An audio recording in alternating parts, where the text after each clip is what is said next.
जय श्री राम। आपको दशहरे की ढेर सारी शुभकामनाएं। मेरा दशहरा तो योगी जी ने बना दिया।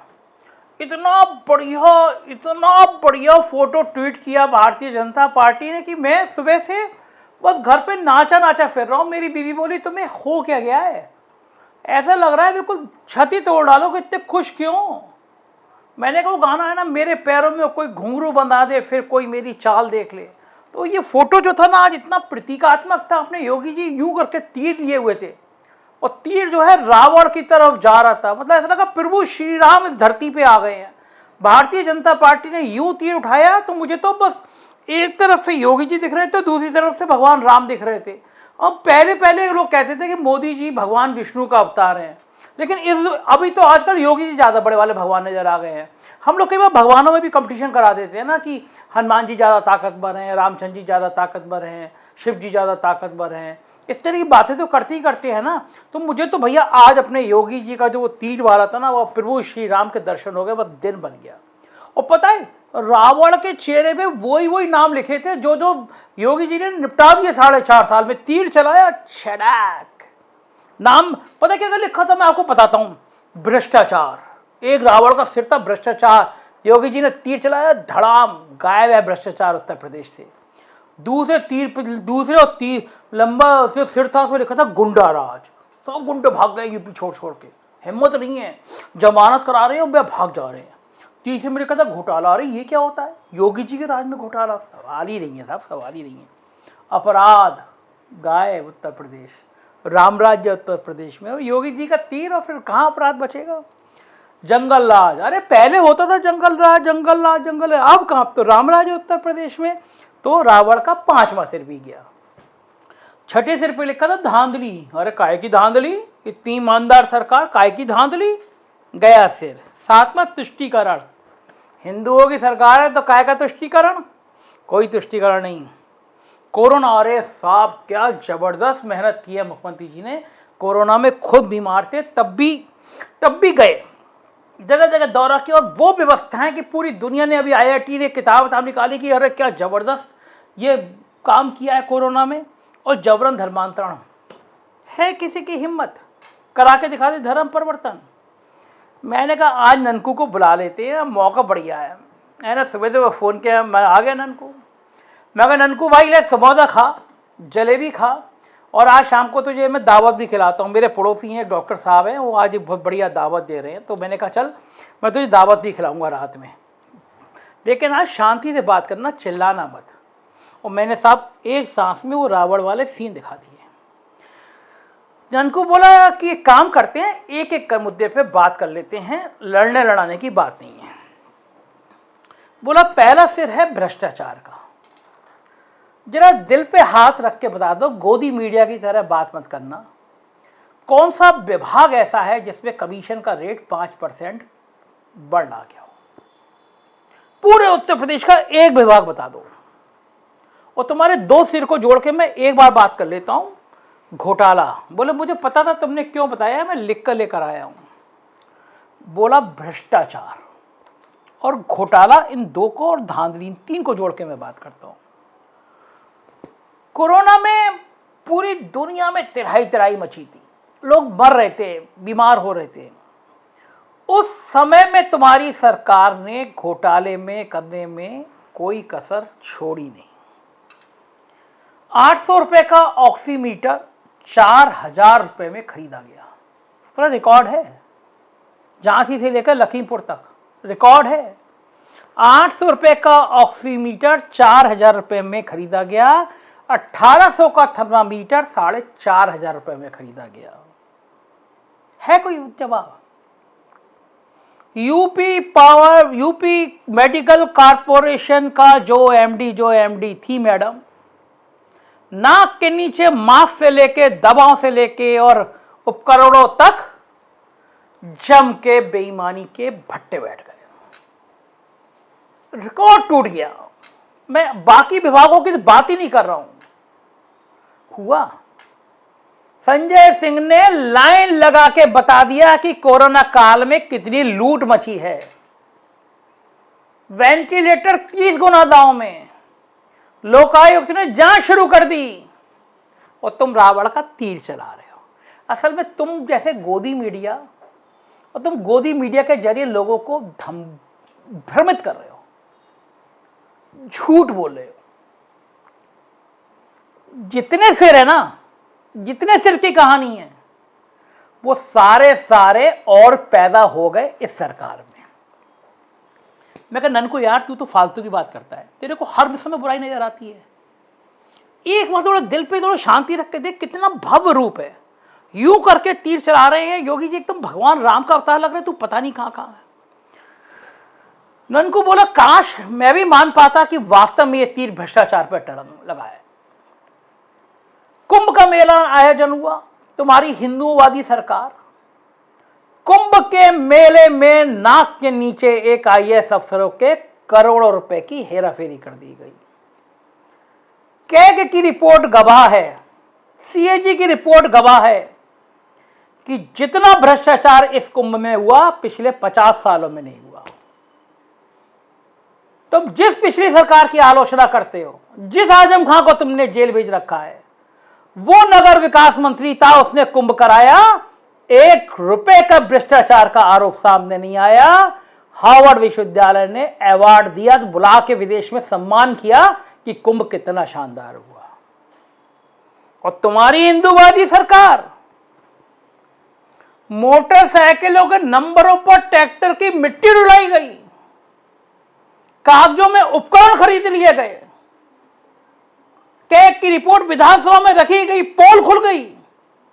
किसी कुंभ में इतना भ्रष्टाचार हो ही नहीं सकता। मुझे भी यकीन था कि जैसे सामने आया तो डीएम कुंभ का मेला अधिकारी जेल जाएगा पक्का। मैंने कहा पक्का बच ही नहीं सकता। और साहब दंड मिला कि मुख्यमंत्री ने अपने ही गोरखपुर का डीएम बना दिया उसको। चोर से कहा चौकीदारी कर ले दुकान की। ये तो कोई नहीं कर सकता, कोई सरकार नहीं कर सकती। तुम्हारे शिक्षा मंत्री सतीश द्विवेदी, नौकरी निकली, नौकरी दे दी भाई को, गलत दस्तावेज लगा दिए, खुला मामला, भाई इस्तीफा देकर भाग खड़ा हुआ। लेकिन किसी ने यह नहीं पूछा मंत्री बर्खास्त क्यों नहीं हुए, गलत दस्तावेज लगाने पे भाई जेल क्यों नहीं गया। वारा वो दिख गया तुम्हें, अपने रावण का भ्रष्टाचार, धांधली दिख गया ना, अब तो नहीं बोलोगे। मैं कहा ननकू यार कूल यार, प्लीज कूल। हो गई होंगी थोड़ी बोड़ी चीजें, लेकिन बाकी चीजों पे काम बहुत अच्छा किया है। तो कभी मेरी बात मान के देख, यकीन करके देख, ऐसा नहीं है, काम अच्छा किया है। बोले कितना अच्छा किया है, भव्य राम मंदिर, पूरी दुनिया में ब्रांडिंग राम मंदिर, करोड़ों रुपए का चंदा इकट्ठा हो गया, और फिर करोड़ों का जमीन का घोटाला हो गया। ट्रस्ट में शामिल लोगों ने कर दिया, अयोध्या के मेयर ने कर दिया। कौड़ियों के दाम की जमीन करोड़ों में खरीदी गई। क्यों नहीं सरकार ने ऐसा किया कि एक बिल्कुल श्वेत पत्र जारी करती सरकार, निकालती रिकॉर्ड कि यह ईमानदारी से काम हुआ है। मगर कैसे निकालते साहब, बड़े बड़े लोग फंसे थे और तुम जैसे गुलाम मीडिया का मुंह बंद कर दिया था पैसे देकर। तो तुम तो तलवे चाटने वाले पत्रकार हो। मैंने कहा असल में ननकू तू है वामपंथी टाइप का आदमी, सपाई बसपाई कांग्रेसी टाइप का आदमी। इतना भव्य राम मंदिर बन रहा है तो तुझे को तकलीफ हो रही है, फालतू की बातें ले आता है। अरे जिन्होंने जमीन में करी है बेईमानी, देखना वो पकड़े जाएंगे, जरूर पकड़े जाएंगे। बोला चल अब बात कर लेते हैं अपराध पे। कह रहा एनसीआरबी के आंकड़ों से, बोला मैंने कह रहा, ननकू ने मुझे गाली दे रहा। ननकू कह रहा बे गोदी मीडिया सुन सरकार के चमचे, औकात हो तो बोल के दिखा। कह ये बात की एनसीआरबी के आंकड़ों में यूपी हत्या, बलात्कार और अपहरण के मामलों में सबसे ऊपर है। 2017 में हत्या के 4,324 मामले थे, अपहरण के 19,921, बलात्कार के 4,246 और लूट डकैती बलवा जैसी 64,450 वारदात हुई थी। 2000 में अपराध का आंकड़ा 65,155 पहुंचा और 2020 तक ये 3,52,000। समझ में आ गई अपराध हो जंगल राज? जंगल राज होता है हाथरस में, जहां दलित बच्ची का रेप कर दिया जाता है और नाकारा डीएम और एसपी बच्ची की, दलित बच्ची की रात को 2 बजे लाश फूंक देते हैं। जंगल राज होता है सेगुनबाद और मिर्जापुर के उन इलाकों में जहां सामूहिक रूप से आके लोग 9-9, 10-10 लोगों की हत्या कर देते हैं। जंगल राज और गुंडा राज होता है लखीमपुर खीरी में, जहां सत्ता के नशे में पागल मंत्री का बेटा किसानों पर गाड़ी चढ़ा देता है। जंगल राज होता है लखनऊ के गोमती नगर में, जहां एक ब्राह्मण परिवार के नौजवान को पुलिस वाले गोली मारकर हत्या कर देते हैं। और जंगल राज होता है मुख्यमंत्री के जनपद गोरखपुर में, जहां एक बेईमान भ्रष्ट शराबी इंस्पेक्टर एक व्यापारी की होटल में जाकर घूस मांगने के कारण पीट पीट के हत्या कर देता है।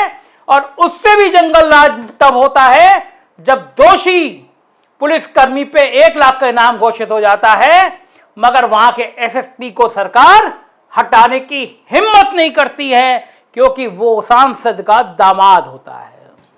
इसे कहते हैं जंगल राज।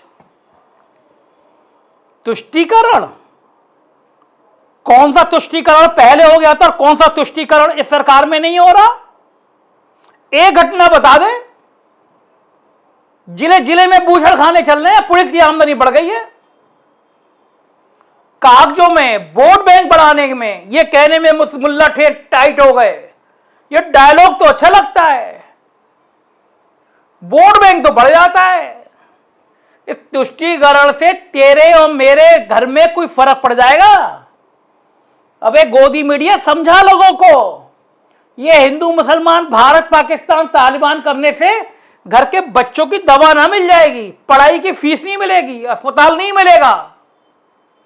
ये नेता इन्हीं झगड़ों में जाना चाहते हैं और तेरे जैसे बिके हुए पत्रकार इसको बढ़ावा देते हैं। धिक्कार है तेरी जैसी गोदी मीडिया को। और बात कर रहा है जबरन धर्मांतरण की। ऐसा लग रहा है पुलिस सरकार की तरफ से बैटिंग कर रही है। सारा धर्मांतरण अभी 5-6 महीने में हो गया। पुलिस के एक बड़े आका अफसर है, वो तो कोशिश करके बैठे हुए हैं कि हर घटना में 3-4 मुसलमानों का नाम ऐसे लो कि दिन भर टीवी पे चले, और तुम फालतू मीडिया बड़ी बड़ी खबर छाप रहे हो। लखनऊ में पकड़ा गया था आतंकवादी, बताया गया था ओसामा बिन लादेन का रिश्तेदार है। घर से निकला तो इतना बड़ा छोटा सा प्रेशर कुकर पंप कुकर, उसको बता दी था बम है। क्या हुआ?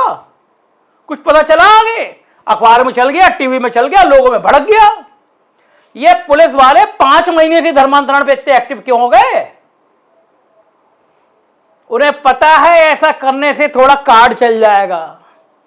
और आखिर में रावण के सिर की बात कर रहा है कोरोना।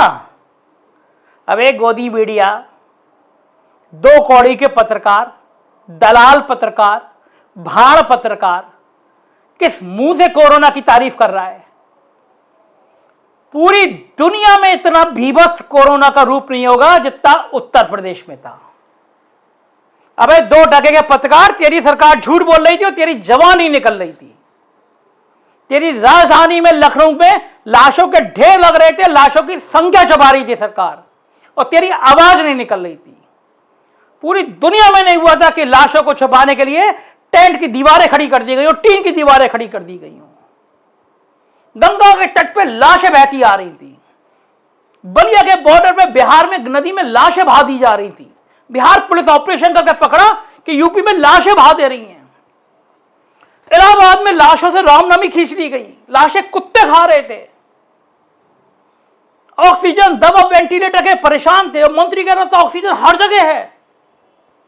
और मीडिया वाई वाई कर रही है आज की तारीख में। अपने अहंकार में, अपने सत्ता के नशे में लोगों को मरवाने के लिए पंचायत चुनाव करा दिया। बड़ा गुमान था कि हमारी जनता में बड़ी पूछ है, औकात दिखा दी जनता ने। जब से पंचायत नियम लागू हुआ कभी नहीं हुआ कि किसी सरकार की इतनी दुर्गति हुई हो। जब डायरेक्ट वोट हुआ तो गायब हो गई थी बीजेपी। गुंडों से, डीएम से, एसपी से जितना भली लिया अध्यक्ष पद का, डायरेक्ट वोट में पार्टी सरकार गायब हो गई थी, डूब मरने वाली बात। लेकिन तुम तो ठहरे गोदी मीडिया, तुम्हें तो भगवान राम नजर आ रहे हैं, तुम्हें तो रावण के 10 दिखा दिया ना मैंने, रावण के 9 सर का हाल। हकीकत यह है, जो ये 9 सर बता के दिखाया गया है, ये 9 सर अब विकराल रूप ले चुके हैं। हर विभाग में भ्रष्टाचार चरम पर है। कह रहे थे 100 दिन में सड़कें ठीक कर देंगे, जिले जिले में सड़कों का बुरा हाल है। हर ठेके में लूट मची हुई है, खुलेआम हाथरस, लखीमपुर और गोरखपुर हो रहा है। जातिवादी बातें करता रही हूं, मगर देख लो कहां है पिछड़े और दलित उत्तर प्रदेश में, और कहां है एक जाति के लोग। धिक्कार है तेरे जैसी गोदी मीडिया को, और धिक्कार है जब इतिहास लिखा जाएगा तब पूछा जाएगा तेरे जैसे 2 टके के पत्रकार सरकार के आगे ऐसे दुम क्यों उड़ा रहे थे, इतने गुलाम क्यों थे। मैं कह ननकू यार, मेरे को तेरे से उम्मीद नहीं थी। दशहरे का दिन है यार, आज के दिन अगर तू ये अशुभ अशुभ बातें नहीं करता तो तेरा मन नहीं मानता, कुछ बिगड़ जाता। मैं तुझसे कभी बात करूं या नहीं करूं, जा यार, अब मैं तुझसे बात ही नहीं करूंगा। मैंने तो भगा दिया ननकू को साहब, लेकिन कहाँ से क्या तरकीब लाऊं साहब, ये इसके आंकड़े पता नहीं कहाँ से ले आता है। अब इसमें बताओ एनसीआरबी के आंकड़े निकाल लाया, अब मैं बोल ही नहीं सकता, भारत सरकार के आंकड़े हैं साहब। और कोरोना में तो वाकई में चूक तो हो गई थी साहब, लाशों के ढेर लग गए थे, ना अस्पताल में दवाएं थी, ना वेंटिलेटर थे, ना ऑक्सीजन थी। अब इसमें अपने योगी जी बेचारे क्या करेंगे, तो वो तो बड़ी मेहनत कर रहे थे, नो टीम 9 कर रहे थे। अभी अफसर ही बेईमान हो जाए, भ्रष्टाचार हो जाए, तो इसमें योगी जी की गलती थोड़ी ना है। योगी जी तो हमारे भगवान प्रभु श्री राम है। बहुत बहुत अच्छा लग रहा था यूँ तीर चलाते हुए योगी जी। सादर आपके चरणों में ये जीवन, आप ऊर्जावान बने, आप यशस्वी बने, फिर से मुख्यमंत्री बने। बड़ी बड़ी दुआ कर रहा हूँ मैं, आप ही फिर ऐसे तीर चला सकते हैं। सबको फिर दशहरे की शुभकामनाएं। जय श्री राम, जय श्री राम, जय श्री राम।